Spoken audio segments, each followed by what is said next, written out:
I've been talking generally in recent weeks about how stainless steel in bridge structures has evolved in the last 20 years. Stainless steels in the built environment have been around for 80 years, but it's actually only been for 20 years in bridge structures.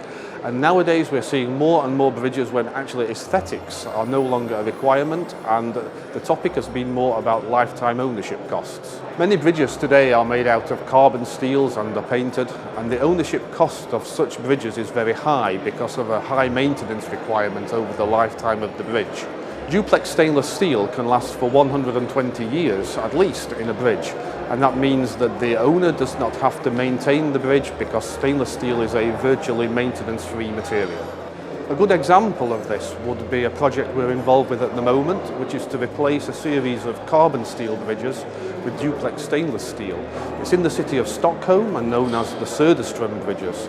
And in this case we are replacing carbon steel with stainless steel, and it means that the new bridges will last for 120 years with very little or no maintenance. The advantage for the citizens of Stockholm is that they will be able to use their railway without any disruption for 120 years.